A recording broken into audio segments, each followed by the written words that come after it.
Good morning. കർത്താവിൻ്റെ അതിപരിശുദ്ധ നാമം വാഴ്ത്തപ്പെടുമാറാകട്ടെ. കർത്താവിന് മഹത്വം തരാത്ത ഒരു കാര്യം പറയില്ലെന്ന് എൻ്റെ ആഗ്രഹം. ഇപ്പോൾ ഞങ്ങൾ ഷൂട്ട് ചെയ്യാൻ തുടങ്ങുമ്പം പരിശുദ്ധാമയോട് പ്രാർത്ഥിക്കും, പരിശുദ്ധാമയെ നിയന്ത്രിക്കണം. കാരണം ഇത് കർത്താവ് ഏൽപ്പിച്ച ശുശ്രൂഷയാണ്. ചില കാര്യങ്ങൾ ഞാൻ എടുത്തു പറയുമ്പം നമുക്കത് കുറ്റം പറയുന്നതായിട്ട് തോന്നും. അത് അങ്ങനെ കുറ്റം പറയുകയല്ല, അത് വാസ്തവത്തിൽ ഡിസേൺ ചെയ്യാനായിട്ട്, അങ്ങനെയുള്ള ശുശ്രൂഷയല്ല യഥാർത്ഥ ശുശ്രൂഷ എന്ന് പറയാനായിട്ടാണ് അങ്ങനെ എടുത്തു പറയുന്നത്, അല്ല വിധിക്കുകയല്ല. നമുക്കൊന്ന് കൊരിന്ത്യർ അതിൻ്റെ 3:2 നമ്മൾ വായിച്ചുകൊണ്ടിരുന്നത്. അല്ല 2 വായിക്കാം. അപ്പം നിങ്ങളോട് എനിക്ക് ജഡിക മനുഷ്യരോട് എന്നതുപോലെയും ക്രിസ്തുവിനെക്കുറിച്ചുള്ള അറിവിൻ്റെ കാര്യത്തിൽ പൈതങ്ങളോട് എന്നതുപോലെയുമാണ് നിങ്ങളോട് ഞാൻ സംസാരിച്ചത്. അപ്പോൾ ക്രിസ്തുവിനെക്കുറിച്ചുള്ള അറിവിൻ്റെ കാര്യത്തിൽ നമ്മൾ മച്ചുറാകണമെന്നാണ് ദൈവം ആഗ്രഹിക്കുന്നത്, അല്ല ഇന്ന് പൈതങ്ങളായിട്ടിരിക്കാനല്ല. നമുക്ക് വേണേൽ പറയാം, കർത്താവ് പറഞ്ഞ് തിരിഞ്ഞ് ശിശുക്കളെ പോലെ ആകുകയും അങ്ങനെയുള്ളവർക്ക് സ്വർഗരാജ്യം. അതുകൊണ്ട് നമ്മൾ കർത്താവിനെക്കുറിച്ചുള്ള കാര്യത്തിൽ നമ്മൾ പൈതങ്ങളായിട്ടിരുന്നാൽ മതി, യേശു എന്ന് വിളിച്ചാൽ മതി, എനിക്ക് മർമ്മങ്ങളൊന്നും അറിയണ്ട. അതല്ല ദൈവത്തിൻ്റെ ആഗ്രഹം. ഗുരുവായ ഭക്ഷണം കഴിക്കാൻ ശക്തരല്ലാതിരുന്നതിനാൽ നിങ്ങൾക്ക് ഞാൻ പാൽ തന്നു എന്ന് പറഞ്ഞാൽ കട്ടിയായിട്ടുള്ള ഭക്ഷണം കഴിക്കാനുള്ള ശക്തി നിങ്ങൾക്കില്ലാതിരുന്നത് കൊണ്ട് മാത്രം ഞാൻ നിങ്ങൾക്ക് പാൽ തന്നു. എപ്പോഴും ദേവാസമായി ശ്രദ്ധിക്കേണ്ട ഒരു കാര്യം കേട്ടോ. നമ്മൾ ഓരോ മീറ്റിങ്ങിൽ പോകുമ്പോൾ ചിലപ്പം നമ്മൾ പല സഭകളിലേക്ക് മാറി മാറി പോകുമായിരിക്കും.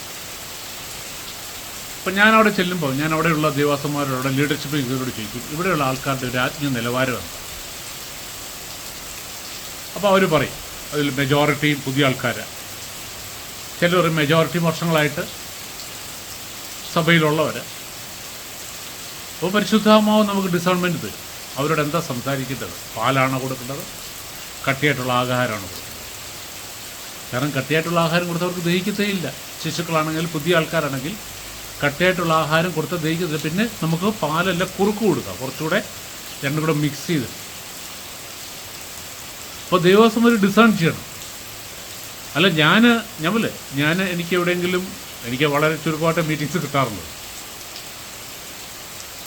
എന്നോട് ശുശ്രൂഷിക്കാൻ പറയുമ്പോൾ ഞാൻ ആദ്യം പരിശുദ്ധാമനോട് തന്നെ ചോദിക്കും, അവരോടും ചോദിക്കും, പരിശുദ്ധാമനോട് ചോദിക്കും, പരിശുദ്ധാമയെ ഞാൻ എന്താ സംസാരിക്കുന്നത്. ഇപ്പോൾ പരിശുദ്ധാമൻ അവിടെ വരുന്ന ഒരു ആത്മീയ നിലവാരം അറിയാം. പരിശുദ്ധാമ അതനുസരിച്ച് എന്നെ ലീഡ് ചെയ്യും, ഗൈഡ് ചെയ്യും. അപ്പോൾ അതനുസരിച്ച് അവിടെ സംസാരിക്കുന്നത്.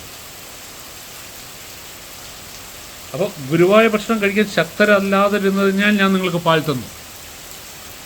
അപ്പം എൻ്റെ കുഴപ്പമല്ലിത്. ദൈവസഭ ശ്രദ്ധിച്ചോണേ. നമ്മുടെ സഭയിൽ ഇപ്പോഴും കട്ടിയായ ആഹാരം കൊടുക്കാൻ പറ്റുന്നില്ലെങ്കിൽ അത് നമ്മുടെ കുഴപ്പം. അവരെ കുറ്റം പറഞ്ഞിട്ട് കാര്യമില്ല. നമ്മൾ അവരെ ട്രെയിൻ ചെയ്തില്ല. 10 വയസ്സായിട്ട് നമ്മൾ പിന്നെയും പാല് തന്നെ കൊടുത്തോണ്ടിരുന്നു. എന്നിട്ട് പറയാം നിങ്ങൾക്ക് കട്ടിയായുള്ള ഭക്ഷണം കഴിക്കാൻ ശക്തിയില്ലാതെ. ആരുടെ കുഴപ്പമാണ്? നമ്മുടെ തന്നെ കുഴപ്പം. ഇപ്പോഴും നിങ്ങൾ ആ അവസ്ഥയിലാണ്. നിങ്ങൾക്ക് പാൽ തന്നു, ഇപ്പോഴും നിങ്ങൾ എന്ന് പറഞ്ഞാൽ വർഷങ്ങളായി. കൊരിന്ത്യ സഭയോട് പറയുക, ഇപ്പോഴും നിങ്ങൾ ശൈശവാവസ്ഥയിലാണ്. പറയാനുള്ള കാരണം താഴോട്ട് പറയുന്നു. എന്തെന്നാൽ നിങ്ങൾ ഇപ്പോഴും ജഡിക മനുഷ്യർ തന്നെ. നോക്കിക്കേ, നമ്മൾ കഴിഞ്ഞൊരു എപ്പിസോഡിൽ പറഞ്ഞിരുന്നു, വെളിപാട് പുസ്തകത്തിൽ കർത്താവ് ഒരു സഭയോട് പറയുന്നുണ്ട്, ലവോദിക്കയിലെ സഭയോട് പറയുക, നീ പറയുന്നു നീ സമ്പന്നനാണ്, നിനക്കൊന്നിനും കുറവില്ല. എന്നാൽ ഞാൻ പറയുന്നു നീ ദരിദ്രനാണ്, നഗ്നനാണ് എന്ന് പറഞ്ഞ അതേ അവസ്ഥയാണ് പൗലോസ് പറയുക. നിങ്ങൾ ഇപ്പോഴും ജഡിക മനുഷ്യർ തന്നെ. ലോകമനുഷ്യർ എന്നല്ല പറഞ്ഞത്, സോളിഷ്. വലിയ വ്യത്യാസമില്ല. വീണ്ടും ജനം നടന്നു മാത്രമേ ഉള്ളൂ. സ്വഭാവത്തിനോ മനോഭാവത്തിനോ ആഗ്രഹങ്ങൾക്കോ കാര്യമായ മാറ്റം വന്നിട്ടില്ല. വീണ്ടും ജനം നടന്നു. ബാക്കി ഗ്രോത്തോ സ്പിരിച്വൽ ഗ്രോത്തോ നിൽ.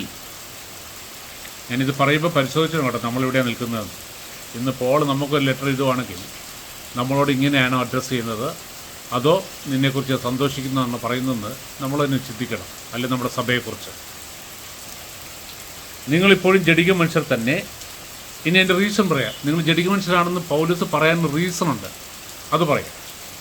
നിങ്ങളുടെ ഇടയിൽ അസൂയയും തർക്കവും നിലനിൽക്കുമ്പോൾ നിങ്ങൾ ജഡികരും സാധാരണക്കാരുമല്ലേ.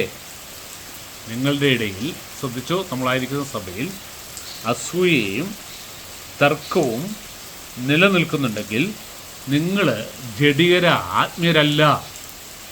ക്രിസ്ത്യൻസ് എന്ന് പറഞ്ഞു കഴിഞ്ഞാൽ ക്രിസ്തുവിനെ അനുഗമിക്കുന്നവരാണ്. നമ്മുടെ ചുറ്റുപാടും നമുക്ക് കാണാം, സോഷ്യൽ മീഡിയയിലൊക്കെ ഈ നാട്ടിൽ കിടക്കുന്ന സംഭവങ്ങൾ, പള്ളികളിലും അല്ലെങ്കിൽ ആരാധനാലയങ്ങളിലും നടക്കുന്ന കാര്യങ്ങൾ നമ്മൾ കാണുന്നുണ്ട്. എന്തൊക്കെയാണ് അവിടെ നടക്കുന്നത്? പക്ഷെ പറയുന്നത് എന്താണ്? ഞങ്ങൾ പ്രാർത്ഥനാ യജ്ഞം നാളെ നടത്തും, റോഡിൽ കുത്തിയിരുന്ന് ഞങ്ങൾ പ്രാർത്ഥിക്കും, വീട്ടിൽ സ്ഥലമില്ലാത്തതുപോലെ അല്ലെ പള്ളി സ്ഥലമില്ലാത്തതുപോലെ ഞങ്ങൾ റോഡിൽ കുത്തിയിരുന്ന് ഞങ്ങൾ പ്രാർത്ഥിക്കും. പ്രാർത്ഥിക്കുന്ന മുദ്രാവാക്യം കേട്ടാൽ മതി എന്തോ പ്രാർത്ഥിക്കുന്നത്. പൗലോസ്ലിഹായാണ്, നിങ്ങൾ ഇപ്പോഴും ജഡിക മനുഷ്യർ തന്നെ, നിങ്ങളുടെ ഇടയിൽ അസൂയയും തർക്കവും നിലനിൽക്കുമ്പോൾ നിങ്ങൾ ജഡികരും സാധാരണക്കാരുമില്ല. ലോകമനുഷ്യക്കാരിൽ എന്താ വ്യത്യാസം? ഒരു പേരിട്ടുകൊണ്ടോ, ഒരു ക്രിസ്ത്യൻ നെയിം ഇട്ടതുകൊണ്ടോ, ഒരു ക്രിസ്ത്യൻ കുടുംബത്തിൽ ജനിച്ചു വളർത്തപ്പെട്ടതുകൊണ്ടോ, ഒരു ക്രിസ്ത്യൻ ആരാധനാലയത്തിൽ മെമ്പർഷിപ്പ് ഉള്ളതുകൊണ്ടോ നമ്മൾ ലോകമനുഷ്യരല്ലാതാവുമോ? ചിന്തിക്കുക. അസൂയ അപ്പം ജഡികൻ്റെ അല്ലെങ്കിൽ സോളിഷായിട്ടുള്ളവരുടെ ഒരു ലക്ഷണമായി പറയുന്നത് അസൂയ, തർക്കം. സോളിഷ സ്പിരിച്വൽ അല്ല, വീണ്ടും ജന്മം നടന്നു. പക്ഷേ ഇപ്പോഴും അസൂയുണ്ട്, കോപവും ക്രോധവും വെറുപ്പും വിദ്വേഷവും എല്ലാം ഉണ്ട്, തർക്കങ്ങളുണ്ട്, വഴക്കുണ്ടാക്കും. പറച്ചിലോ ഞാൻ കർത്താവിൻ്റെ സ്വന്തമാണ്. ബാക്കി അടുത്ത എപ്പിസോഡ് കർത്താവിനെ